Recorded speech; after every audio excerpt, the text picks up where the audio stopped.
Batch 38. Batch 22. Batch 34. Batch 3. Batch 38. Batch 14. Batch 20 ng VoiceWorks. Ako nga pala si Pucholo, the Voice Master Gonzales. Bakit Voice Master? Kasi voice teacher. Ayan, ako ang pinaka-unang tao na nagtayo ng voice acting school sa Pilipinas. At nakakatuwang isipin na after 11 years, no? Mahigit 1,500 na yung nag-graduate sa VoiceWorks, Basic Voice Acting Workshop.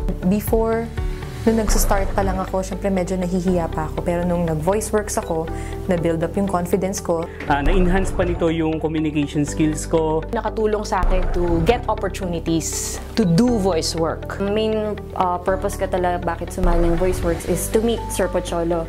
Kasi before ako sumali, nag-google na ako kung anong voice acting. The gateway for me to get into the world of voice acting in the Philippines. Because of VoiceWorks, even before I finished the workshop, I was already translating telenovelas and then dubbing sometimes and then doing voiceovers. I wouldn't be here, I wouldn't be a voice actor at this time if it wasn't for VoiceWorks. So you're not just learning from one person, you're learning from a pool of different experiences combined, and that allows you to learn despite of whatever level of experience you have, be it you be a newbie or if you're a professional, there will always be something to learn. And even if it's just 5%, that 5% could change your career dramatically.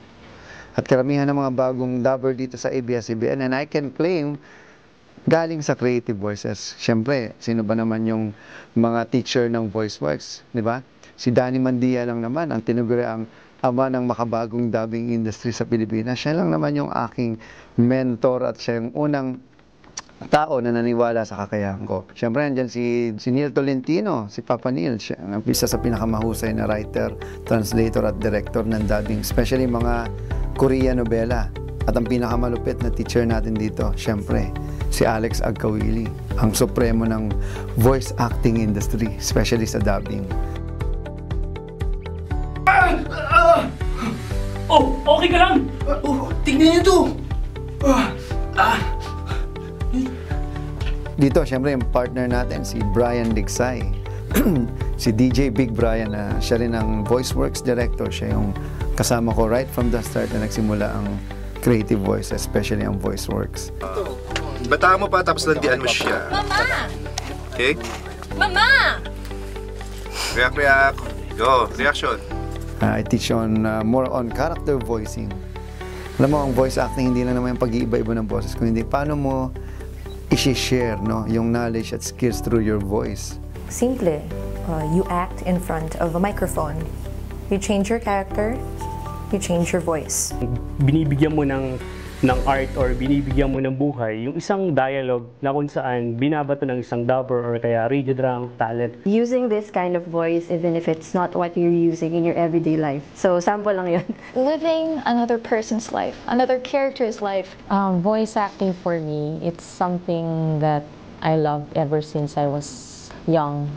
When we talk about theater, we have the stage.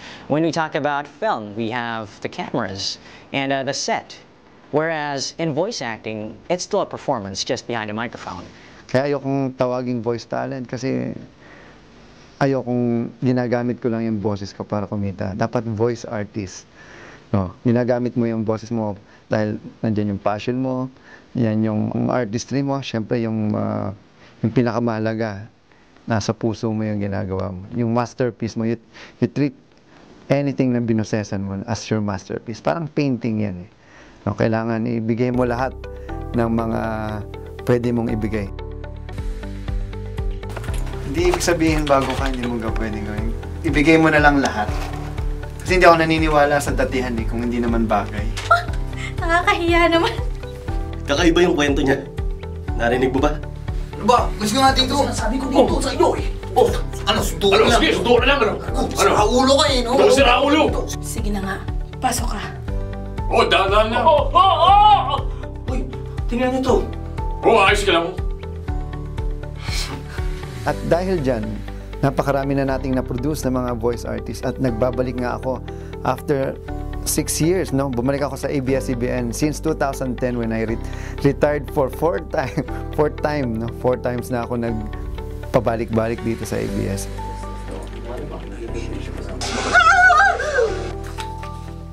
Sina Mater Tenebrarum.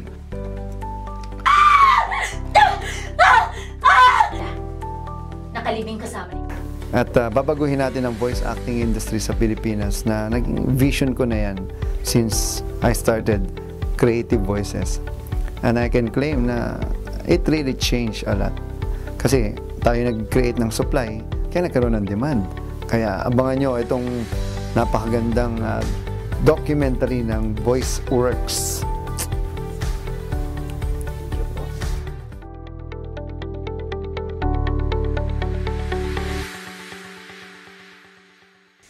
It's really recommended.